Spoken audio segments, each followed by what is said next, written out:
Good morning, Holy Yidden. Good morning. Today is July 12th, Tuesday, Yud Gimel Tammuz, the 13th of Tammuz. We're here to study the entire Talmud, one page, one line at a time. Right now, Maseches Shabbos, Perek Shiva Asar, Perek Kol HaKelim. We're on page 125b. Well, actually, we're in the very, very bottom of 125a, Kuf Chaf Hey Amud Aleph. We're going to talk about another matter of muksa that is relevant, real, something that folks contend with to this very day. And I will just give you a heads up. Kuf Chaf Hey Amud Beis 125b means that we're just one page away from a new chapter, chapter Chai, chapter 18. And so there's a lot of wonderful things to look forward to. Of course, today is the second day of the two-day Chabad holiday, Yud Beis, Yud Gimel Tammuz, a day that the previous Rebbe went free. And, even as a Chabadnik, sometimes you feel kind of odd. The joke they say in the Chabad world is a young man who was a hippie, and then he's finding himself, and he realizes that he wants to come back to his roots, and he joins his Yiddishkeit. He finds a Chabad yeshiva for beginners, and he starts studying, and he comes home, and his parents want to hear what kind of, the guru from his old group was a Gansan Meshugana, but they want to hear how his new lifestyle and his new idols are. And so they start asking him, what's today? And he says, today the Chabad Rebbe was released from prison. Then a few weeks later, they ask him, today we're celebrating, the Rebbe came out of jail. And so I say, Gewalt, this guy left Taka Meshugana Guru, but now he's hanging out with a bunch of criminals. So, but the MS is, there's certain kinds of crimes that are crimes, and there's certain kind of crimes that we could be very proud of. And when a Jew resists an attempt to stop Yiddishkeit, that's a kind of crime. Well, we don't look to advocate criminality, but in a totalitarian regime where they want to make Judaism, where they want to destroy Judaism, we can be proud. And we can celebrate the life of a tzaddik being saved in the face of consequences for Yiddishkeit. And of course, we pray that we should continue to be spoiled and not understand what that means and how that could happen. Rabero. I have to tell you, the thing that Chabad should be proudest of, I'm on several sites where people have a problem. There's one from Toronto, whatever, a get, health, etc., and I know in advance, someone will say, go find a Chabad rabbi, no matter what the problem is. No, the Eibusha should help, that everyone should have the ability and the mental wherewithal to be helpful. It's not always easy. And I'll tell you the truth, in 1 week, I think 5 or 6 different individuals that we're in touch with for a long time have reached out in the need of urgent material assistance to maintain a roof over their head. And it's I'm glad they have somewhere to go to. It's we can't always help fully, but we try to be helpful in ways that's possible. So yeah, people try to come to Chabad, and hopefully we can continue to help. But anyways, let's jump into our Gemara, a new Mishnah, a new discussion. Actually, I think we have a one little paragraph I left over from yesterday. So let's share the screen. And we're dedicating today's learning for the good health, the good circumstances of the dear members of our Chabura. And most importantly, those that we don't always get to see on the screen, those that are behind the screen for good health and koyach and simcha and everything in between for all of the women of the Talmud Chabura, the pillars of this wonderful project. So here we go. The Mishnah ends, not the Mishnah, we quoted a Tosefta, which was talking about ovens. And at the very end, it said, Hey, Rabbi Yossi Mishum Rabbi Lazar, and Yaakov, Ashivrei Tana Yashan, Shenitolam Shabbos. He gave a testimony that the covers, I just muted everyone, but you'll please unmute for all comments and questions. He gave testimony that the shards of a broken oven are carried, embracing apparently the opinion of the Tana Kama, which we found out was possibly Rav Meir, and that the covers don't need a handle. And yesterday we looked on Google at different pictures of tanurs and tanbuns and etc. And we found out that many of those ovens have covers that don't appear to have handles, and some Dr. Stalmer found for us that do have covers. But Rabbi Elazar ben Yaakov testified that it doesn't need a handle. Amar Ravina. Ravina asked a good question. Kiman metaltalinon ha'idna kisoi the tanura de masamachasya de inlan beis achiza. He asked the following question, and this question to me sounds a little bit like a challenge, but maybe not. He said, who are the folks of the town of Masamachasya following when they carry handleless? Okay, I take it back. It's not a challenge.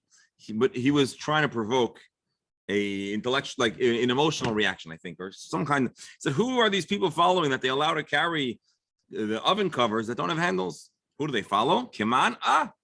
Rabbi Eliezer ben Yaakov. They follow the viewpoint of Rabbi Eliezer ben Yaakov, who's the one that says Kisoy sheino tzarich beis yad, that you can carry the cover of an oven even if it does not have a handle. Let's read Rashi. Kisoy tanar shel oisei makayim lo yhoya lahem beis achiza. The style of the ovens that were prevalent in Masam Achasya did not have handles. Mipnei shapiv l'mayla. Oh, tanar mipnei shapiv l'mayla. The ovens, because the opening is upwards, as we saw yesterday in the pictures, there is a covering to make sure that the heat, the steam, does not leave. So basically what happens is like this. The oven is a cylinder, maybe not quite a cylinder, but maybe it's a dome shape with an opening on the top, and you fuse those breads on the wall of the oven. Problem is, so you heat up the oven, you open it up to attach the dough, and then the heat starts escaping. So they have a cover to keep the heat inside. It's funny, like to us, I don't think anybody of us really have a question that you would have to cover an oven. Our ovens naturally are closed. But I guess Rashi wants to make sure that we understand the motivation behind keeping it covered. And so an oven does need a cover. And that's an interesting Rashi.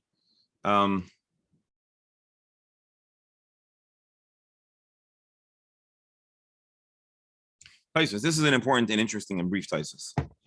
Taisvus reminds us that there are actually multiple rabbis of the Mishnah who paskin that in such a scenario, one would be allowed to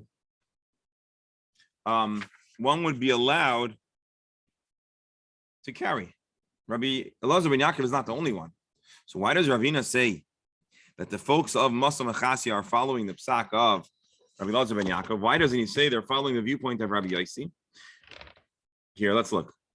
It's true that our Gemara Ravina could have said Rabbi Yossi, the Shari, because I'm sorry, even more than that.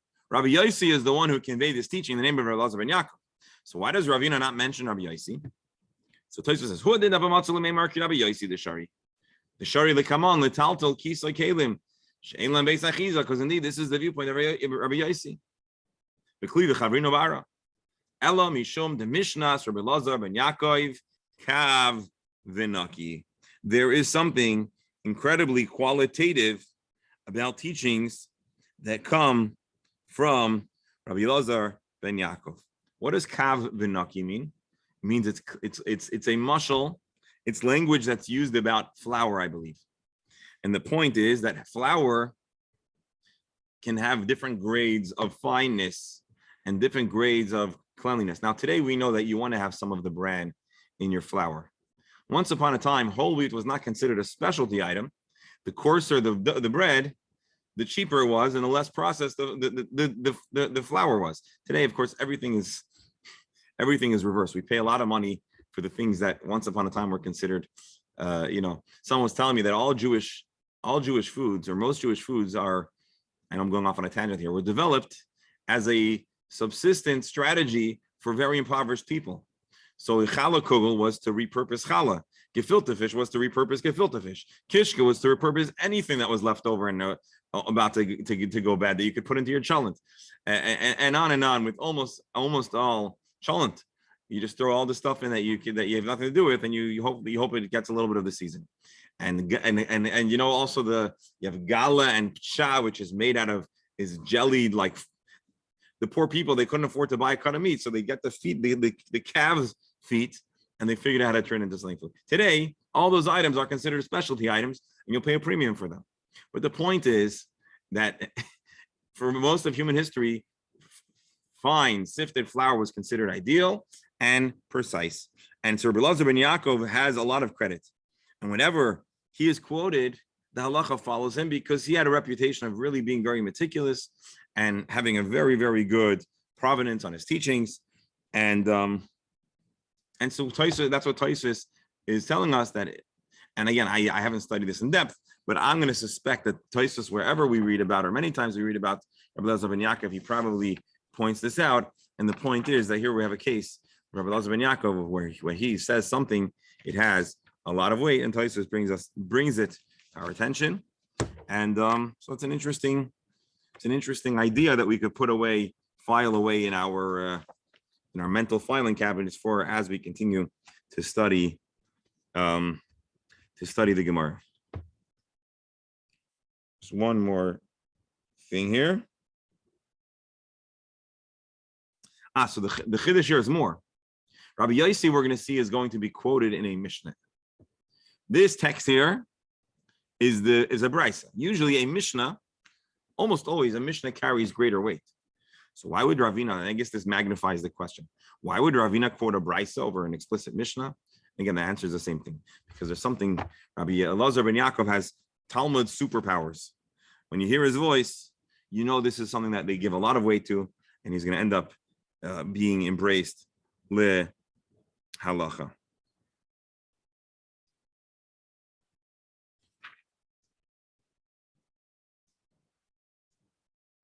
One more thing before we jump into the new Mishnah. Let's do what we like to. No, there's no. I guess the halacha will be connected to later. Okay, let's move on to a new Mishnah. Any comments or questions? I want to remind everyone I hit that mute all, so please unmute so we can. Otherwise, I'm just shouting into the abyss here. At least that's what it could seem. So please feel free to unmute. Give me pushback, challenges, questions, thoughts are always welcome. Continues our Mishnah. Ha'even shebikei ruya, a stone that's inside a gourd. Now, if you look at Rabbi Steinsaltz, you'll know, or if you look at Rashi, you'll know what's the deal with a stone and a gourd. Well, of course, in those days, a gourd was a perfect item to be hollowed out and used to draw water. And I think throughout the ages, societies that had access to gourds would use it. You can cut it on the top, you could dry it out, you could scoop out the fruit, or probably you scooped out the fruit before you dried it out. Let's actually do this. Gourd as a, what would we call this? Gourd as a drinking vessel. Drinking vessel. So here we have beautiful imagery of gourds that have been repurposed and outfitted to have the function as a drinking vessel.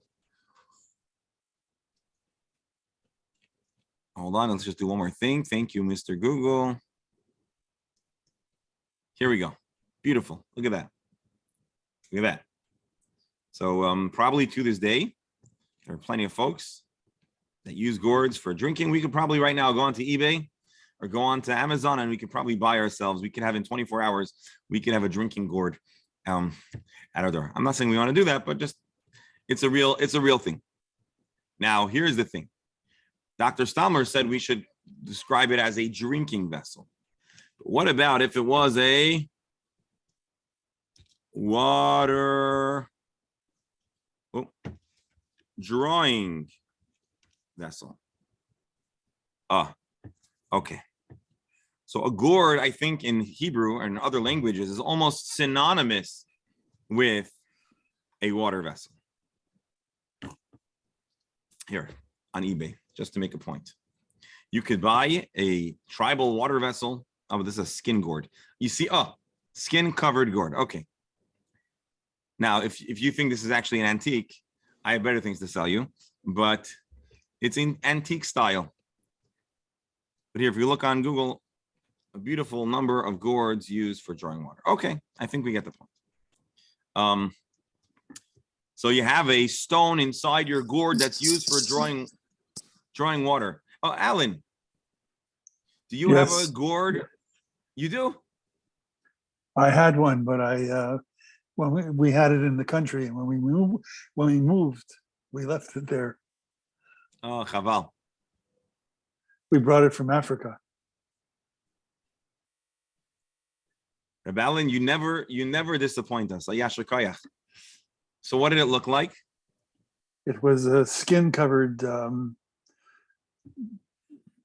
fin on the top, and it just went out a little bit. It was about this long, and it was. Was it made to be used, or was it just a display? No, a it display was item? used. It was used, and they were showing us how they were drinking from it all the time. Incredible. Shekayach Reb Alan. So let's read Rashi. Dala'as yevesha, a dried out gourd, chalula, which is hollow, umemalin b'mayim, and it's used to draw water. Umitoich shehikala, there is a downside to gourds, and Rashi points this out, and our Mishnah makes it real. Because the gourds are of very light material, eina shoyeves, it doesn't naturally fill with water. Elotzofa, gourds flow.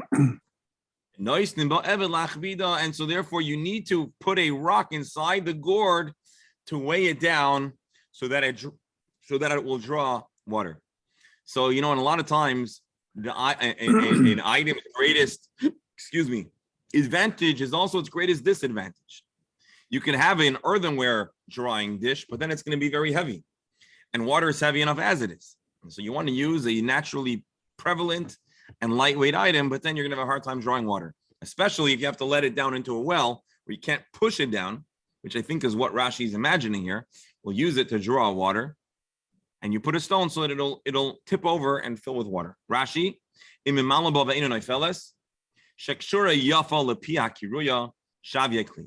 the stone is well affixed, I didn't read that. Okay.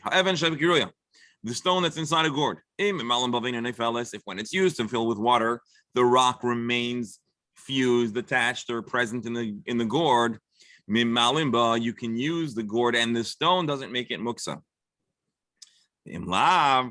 But if the rock does fall out, you're not allowed to use it because the rocks under regular circumstances are muksa. Let's read Rashi. It's well fused, it's well attached. So shavya kli, now that rock is considered a keli or part of a kli. But if it's loose and it falls out, harehi kishar avonim, it's just like any stone. The ein metaltal esakiruya, you're not allowed to carry the gourd. You know why? The shavya, pull out your highlighters. Basis le'even shenoisasa. The gourd becomes a basis, a platform to carry a muksa item, which is the rock.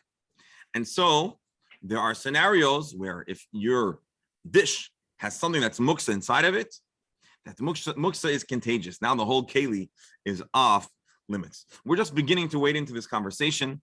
Of course, there are many questions. We have more questions than answers, more ambiguity than clarity. But let's allow this Gemara and the Mishnah to slowly help us build a case for a very interesting discussion of, or the Gemara will talk about a basis when a permissible item becomes a platform, a support, or contains a davar, ha'asr, something that is muksa.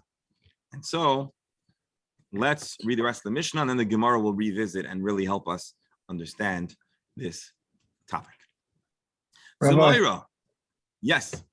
when you just mentioned that, it was something that I was thinking, I was trying to figure out for many, many years. I just figured out what it was.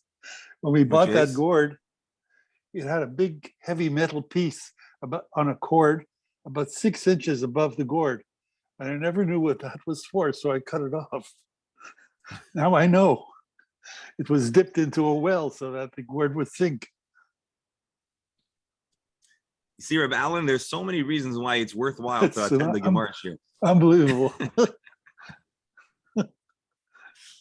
Thank you for sharing that. And I hope you keep on traveling, so you'll keep on having wonderful things to share with us here. All right, Zemoira, a vine, Shikshura b'tofiach, which is attached to a pitcher. Let's read Rashi. Zemoira shel gefen, a detached vine branch. Shikshura b'tofiach, pach sheshoyavim bo min abori min hamayim. So this is the string, the rope that you have attached to your drawing vessel or pitcher, so that when you drop it into the water, it does not go loose. You need to hold on to it. You want to keep it. So, and the Gemara is going to discuss the arichas of it. Mimalim baba Shabbos, you're allowed to use it on Shabbos. Rashi, shikshur b'tafiach pach, sheshoyavim bo min abori min hamayim. It's the kind of flask, jug that you use to draw water. Mimalim boy, the shavya kli lahach zemoira. This branch, although it is a raw material, because it's tied onto the pitcher, it becomes like a part of the kli or a kli. A third scenario, which is entirely, actually conceptually similar, but in a very different discussion. Nowadays, we have glass. And when you say window, it means the glass that goes into the space where there is no brick or wood. But I think in the time of the Mishnah and the Gemara, a window did not mean the glass. A window meant an opening, a cutout in the wall. So what you would have is you had shutters or things that you would place into that space so that, I don't know, cats don't climb into your house and people don't climb into your house and the wind or the rain, I don't know. So your window, or Rabbi Stein's also a shutter, we'll call it shutter, but it's not like what we have as shutters. Or in the Lamer, did they get rid of the shutters now that they're redoing it, or do they still have those shutters? Yeah, you're not going to be allowed to have them. It's going to be impact. Yeah. Anyways, when we say window shutter, we don't mean those accordion shutters that the condos or the old condos have. We're discussing some kind of board that would have a chain, possibly, and so it was affixed.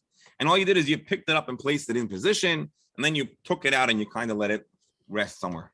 Rabbi Elazar Omer, so long as the shutter is tied to the wall, keeping it anchored and in position to be used, we can use it to shutter up, to block up the window. Why? Well, let's see. But if it is not tied to a rope, you cannot use it. The Chachamim disagree with Rabbi Eliezer, and they say benkach or benkach, regardless of the specifics, it may be used as a window shutter. Why would there is a picture of it on Google of Pkaka Chalon. If you Google, hold on, let's see if I can. Let's do this. Pkaka Chalon. And hold on, images. There here. you go. Pkaka Chalon. And by the way, here. So you have a piece of wood here we're drawing. You see here, they're disagreeing with me. They're saying that there are windows and you just want to put a shutter on top of it. Okay, a little machlokes, never hurt anyone. But either way, so if it's attached by a string, you just pick it up. If there's no string, what are you doing? You are essentially adding on something to a structure. So again, let's read that. Bizman shukasha v'taloi. When it's tied, and it's tied and hanging, it's mamish waiting and attached to the building already. But if not, you might imagine that your building just got an addition. Are there any other pictures? I want a different picture. Probably not. Oh, let's see. No. Let's just take a look at that picture. No. Well, anyways, I think we got. Yes, Rebero. But in practical terms, I could see a scenario where it's a snowstorm or all of a sudden it starts raining. It's obviously something that occurred. Yeah, for sure. So that's the question. Can you use it on Shabbos? And so we're going to discuss in the Gemara what the question is. Is it an issue of muktzah Or is it an issue of boina? But what makes it similar to the other cases of our Mishnah superficially is that it's something attached to something, or it's something that's not attached but it functions, and maybe it's attached. Being attached makes it mutter. Make it being unattached makes it not mutter. So that's the fact of the rock, right? The stone that's attached to the flask, you can carry it because it's connected. But if not. The vine, which maybe is a raw material that would be muksa, but when it's attached, it can be used. And similarly, these shutters, maybe them being attached makes them mutter and not. Is it a They're part also- or of the maybe- house? Is it a part of the Yeah. house to start with? Yeah.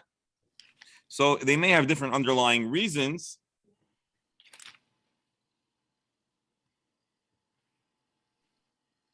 But and maybe it's a question of muksa. Let's see the Gemara. So again, we have a Mishnah with 3 discussions. It's the stone that's in the water flask. It's the reed and that's attached to the flask, and then the pekaka chaloin, the window shutters that are attached or not. Now the Gemara is going to talk about a related scenario, which is going to give us the opportunity to talk about muksa or a basis, a support for something muksa. I want to point out that this is an incredibly relevant issue, because sometimes a table, a Shabbos table, could be a basis l'davar ha'asar. A table might only have, let's say, Shabbos candles, or your candlestick might have a Shabbos candle. And is it muksa or not? Is the table muksa or not? If it's only supporting something that's muksa. And so we'll get to the practical solutions in a little bit, but the point is that all of us could possibly experience something that we want to use on Shabbos that's not muksa, but it's currently supporting, holding on to, or a davar that something that's muksa. Rabbi, Let's see the bright. Let's see. Yeah. once you come to a table, what hits me is the board to make it larger or smaller all of a sudden. Yeah.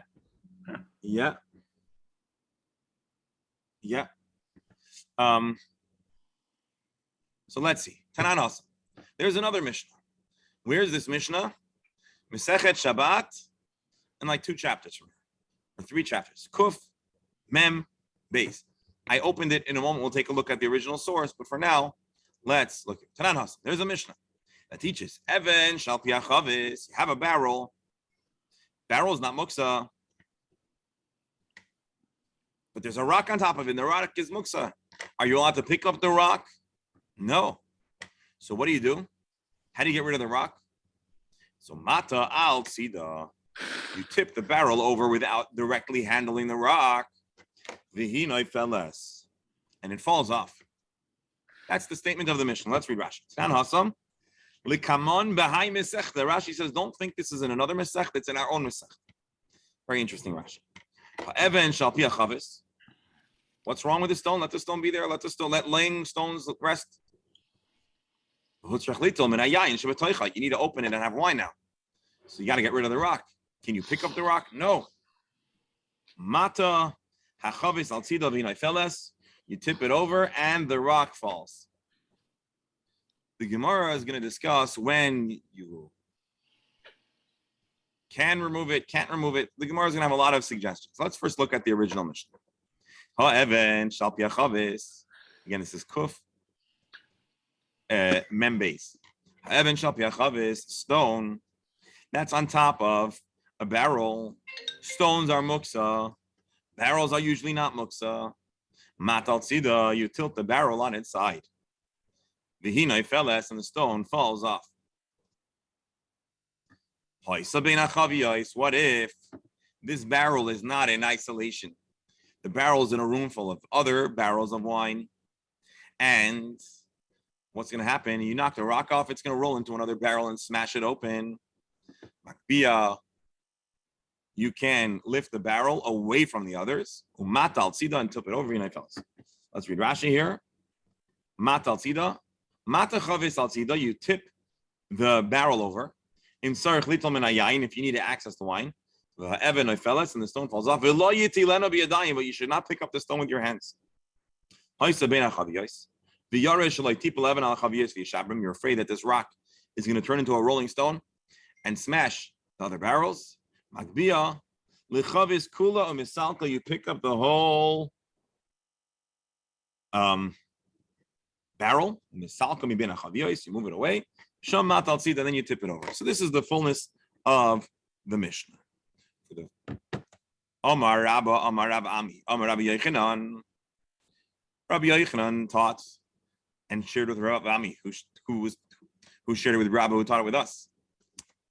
So Rabbi was quoting Rabbi Ami, was quoting Rabbi Yochanan. Leishano ela b'sheicheach. When do we say that you can tip over the barrel to remove the stone? Only if sheicheach, the rock was forgotten, not intentionally placed. You know, I should have introduced this Gemara differently. La yaleinu. There is a most terrible and shameful thing in Israel that you may have encountered. I did. This would have been the right introduction. I'll say it now. There is a most upsetting, disturbing, and unacceptable practice.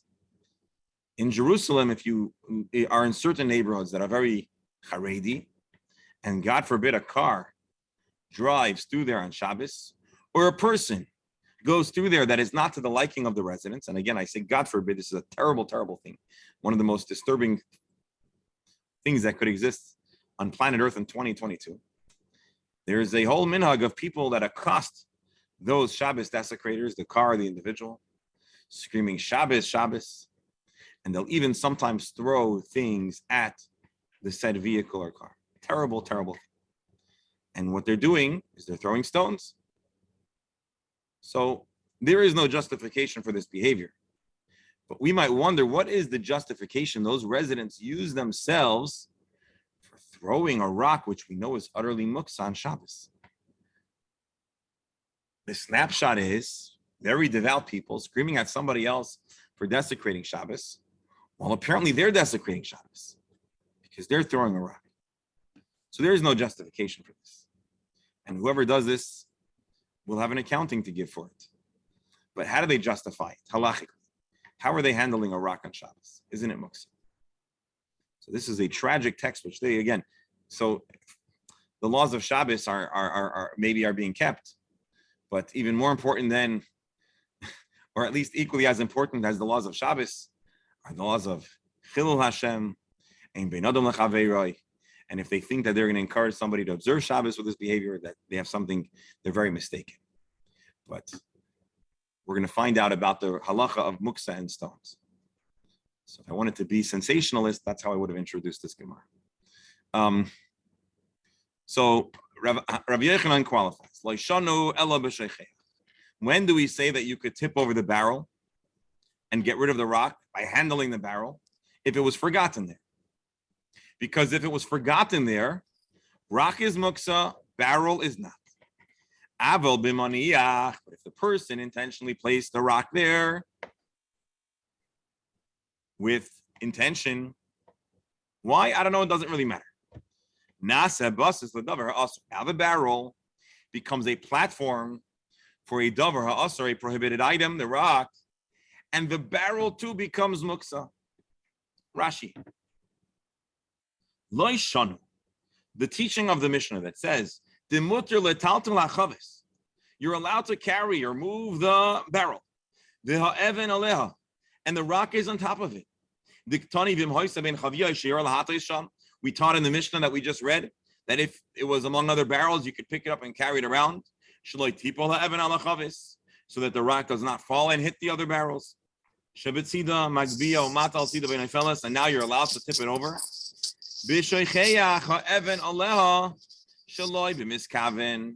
Only if you forgot it there unintentionally. But if you placed it with intention, now the barrel becomes a platform for a stone. And now the barrel becomes off limits. So if you place a leichter, you place a Shabbos candle or candelabra on a table or a stool or something, or a plate, that plate becomes a basis, the davar ha'asur. The tray, the plate, the table becomes the base for something that is muksa on Erev Shabbos. How do we move a table? How do we handle a table? We'll talk about that a little later. Right now, we're dealing with something. You intentionally place a muksa item on top of a non-muksa item on Erev Shabbos. The non-muksa item now becomes off limits because of the muksa item that is upon it. That is what Rabbi Yochanan clarifies. Rabbi Yosef, Amar Rav Asi, Amar Rabbi Yochanan. But we have a different explanation from Rav Yosef, conveyed by Rav Asi, conveyed from Rav Yochanan. It says, when do we say that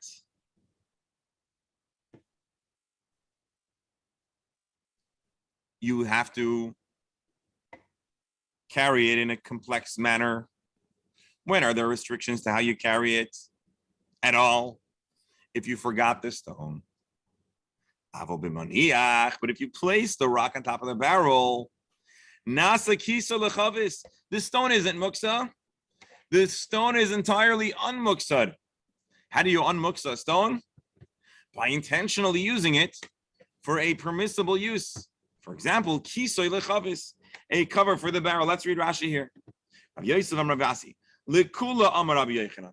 Rabbi Yochanan was actually intending to give a great leniency here. When do we say that you must tip the barrel and you cannot pick up the rock with your hands? By placing it on top of the barrel, you didn't want to make it a kli. If you placed it there with intention, this stone is like any cover to a barrel. It became a clean. You can carry it with absolute simplicity. So we have a teaching that talks about a barrel with a rock. And we said there's a difference between if it's placed with intention or by mistake. Rabbi Yochanan didn't say, apparently what Rabbi Yochanan said is this Mishnah is only a scenario of shecheach, but not maniach. You forgot it, but not if you placed it. And that statement can be defined two directionally. Either the maniach makes it a whole lot more strict. When you placed it with intention, it's a whole lot more strict. Or when you placed it, it's a whole lot more lenient.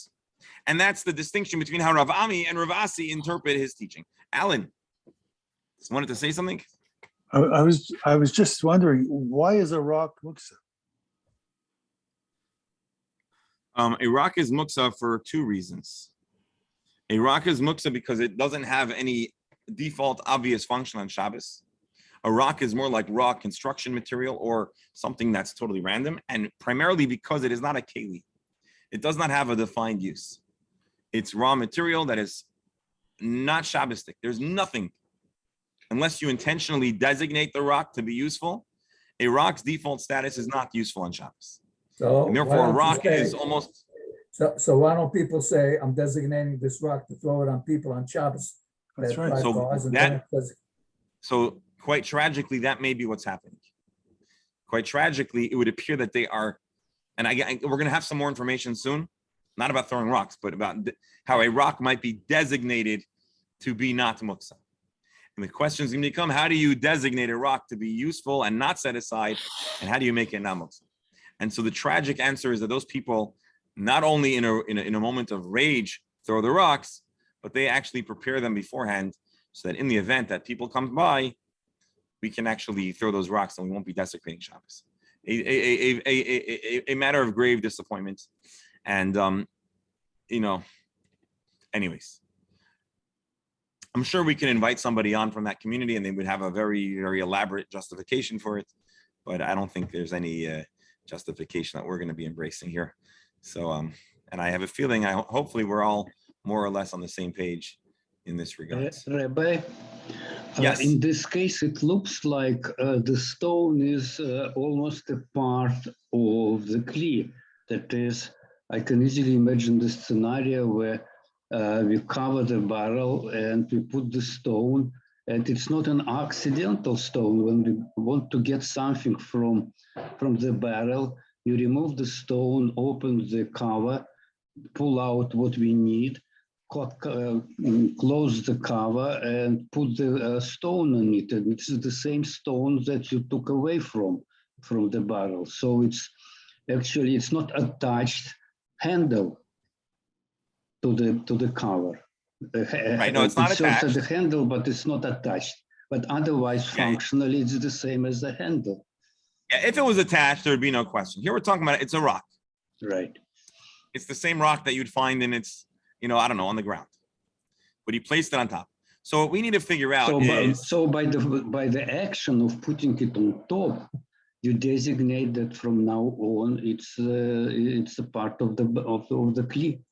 It's part yeah. of So the Gemara is barrel.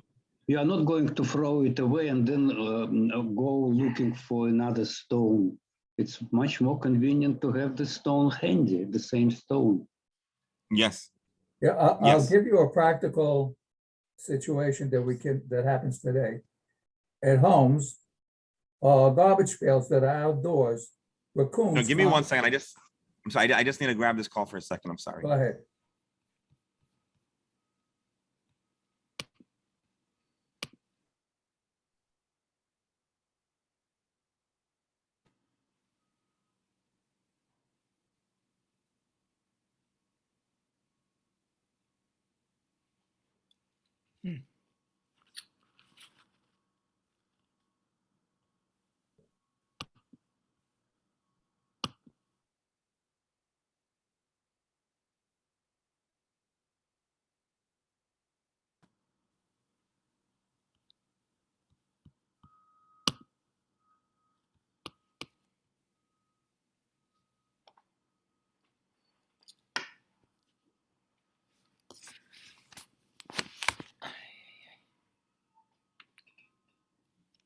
By the way, those raccoons are really smart, Oh, yeah. very smart animals. Oh, yeah. When they smell food, they know what to do.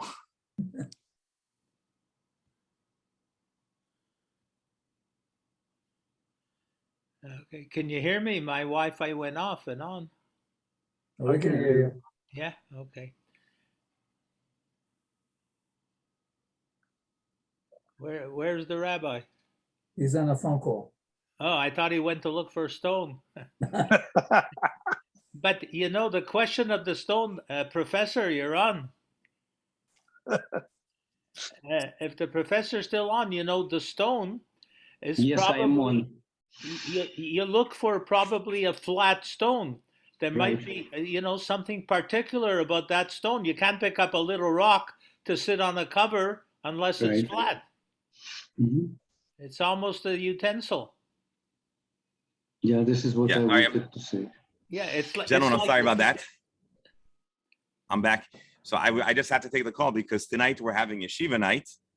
We're doing a special yeshiva night fabringen in honor of the special day Yud Beis Yom Tammuz, and we're going to be joined by Rabbi Shmuel Gupin he's Chabad of Midtown Miami.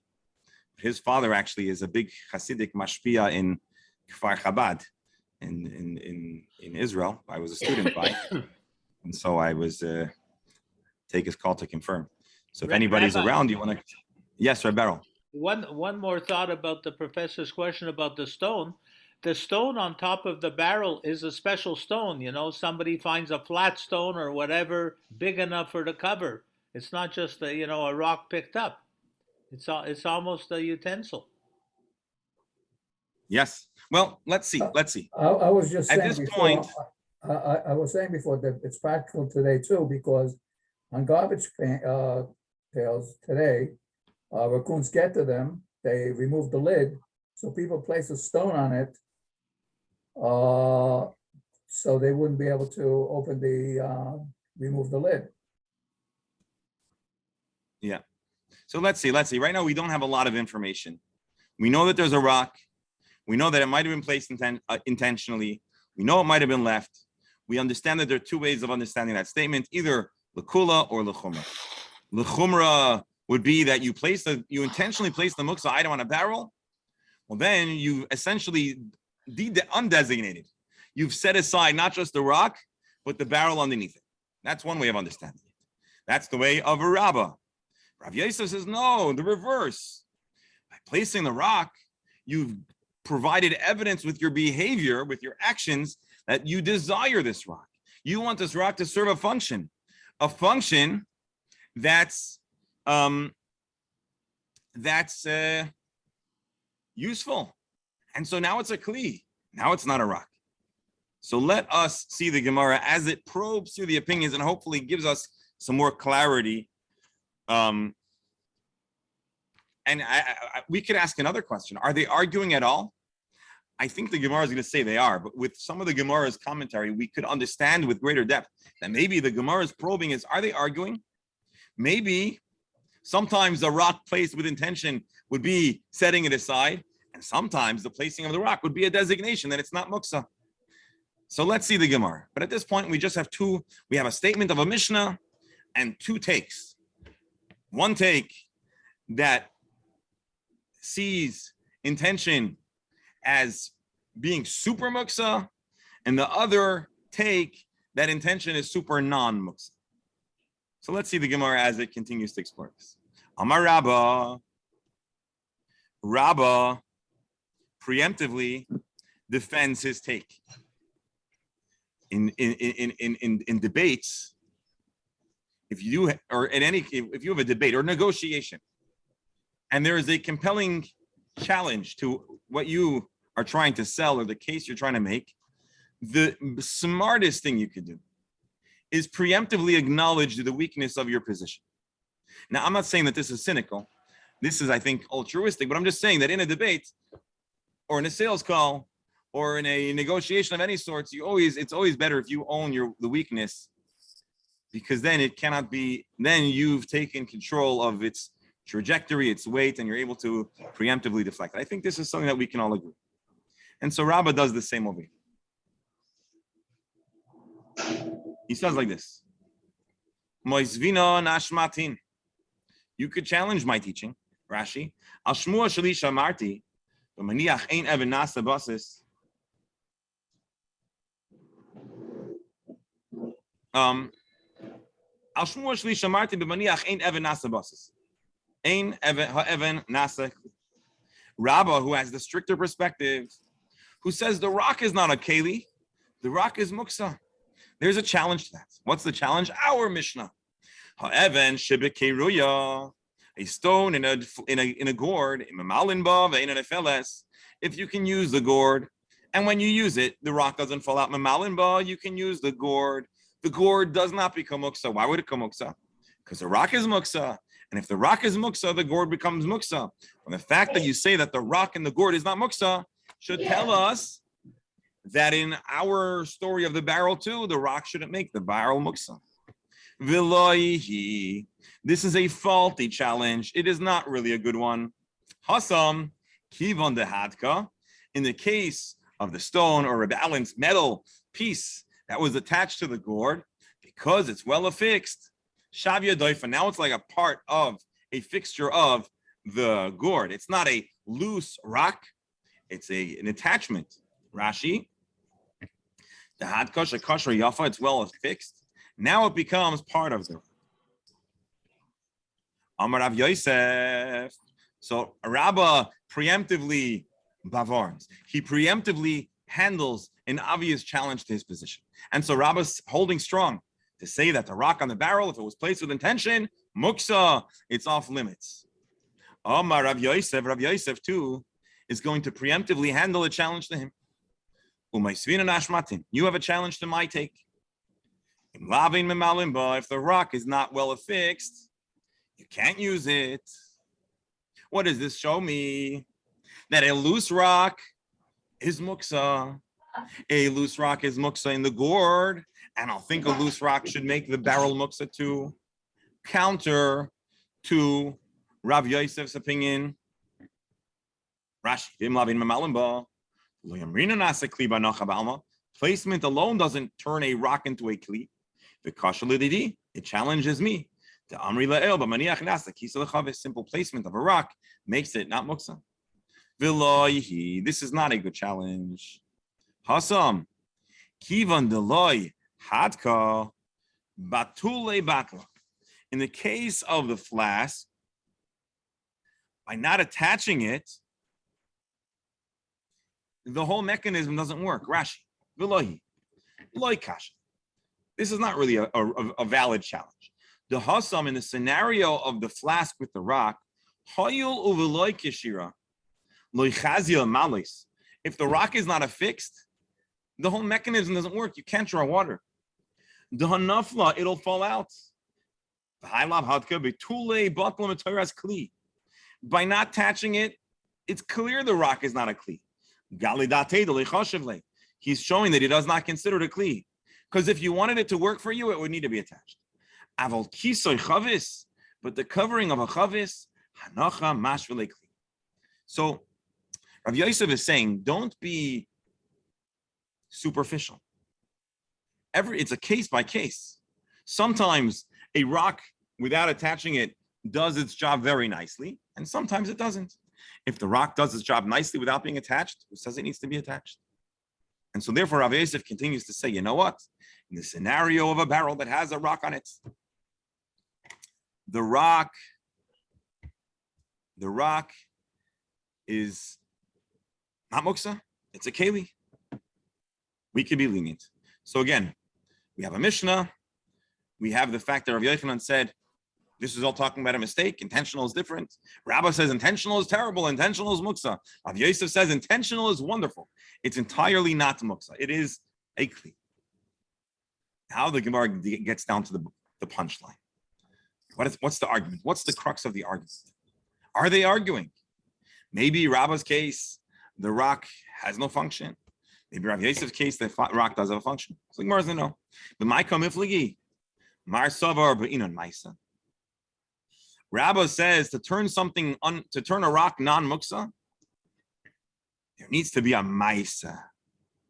There has to be a substantive act of designation to turn the rock into a keli. What kind of maisa? Like fixing it, smoothing it, maybe making some kind of other substantive change to the rock to show this rock is no longer a raw rock. Now it is a barrel rock. Mar Sovar, but Rav Yosef says, Loi be'inon maisa. There is no need to do something substantive. Placement alone. Deploying the rock in a useful manner makes it a kli. And so what is our machlokes? And again, I know this is an offensive instance. I'm just using it for the curiosity of it. How do you turn a rock? How do you designate a rock to be useful on Shabbos? Is placement alone? Or do you have to actually do something substantive to change the rock? The Ozdu l'taymayu. We find, remember, there's three names. There's Rav Yochanan, who says the difference is if the Mishnah is b'sheicheach, but not if it's intentional. You have Rav Ami and Rav Asi, whose teachings are brought down to us by Rabbah and Rav Yosef, who each explain the Mishnah in their own, and Rav Yochanan's statement in their own way. Rav Ami and Rav Asi are consistent with their reasoning. What's the reasoning? Here's the story.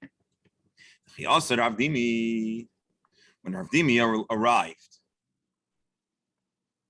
we know that Rav Dimi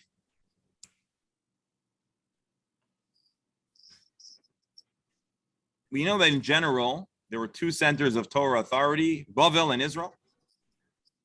And although generally they had their own styles and they were somewhat apart or isolated, but there was some cross-pollinization. You know that Rav maybe traveled from one to the other. Rav Zera came from Israel, from Babel to Israel. And so Rav Dimi also was somebody who came from Eretz Yisrael to Babel. So the Chiasa Rav Dimi, Amar Rabbi Chanina, he conveyed a teaching of Rabbi Chanina. Amri lo Amar Rabbi Zera, Amar Rabbi Chanina. Alternatively, Rabbi Zera quoted Rabbi Chanina to share the following story. Once upon a time, Holach Rebbe l'makem echad, Rebbe, who was centered in Israel, went to a certain place, umatza nidbach shel avanim, and he found a row of stones that was going to be part of a structure. And he told his students, Su'u v'chashvu. Right now, go ahead and think. Think, intend for this rock to not be muksa, so tomorrow we'll be able to sit on them. Rebbe did not need them to do something action. They didn't need to do something specific. All they needed to do was mentally designate them. Rashi nidbach shalvanim. Avonim sedurai sumuksan lebinyan. The stones are right now in a work site, arranged for building and utterly muksa. Rebbe told them, you want to unmuksify it? Machshava. Have a machshava. This is the teaching of Rebbe conveyed to us via Rabbi Chanina. Rabbi Yochanan Amar. Rabbi Yochanan says, Hitzrichon Rebbe Lemais. Actually, the story is a little different. Rebbe did want them to do an action. Ma Amar Lahem. What did he tell them? Rabbi Ami says, we know what happens. Se'u vilamdum. He was telling them, go out and organize them.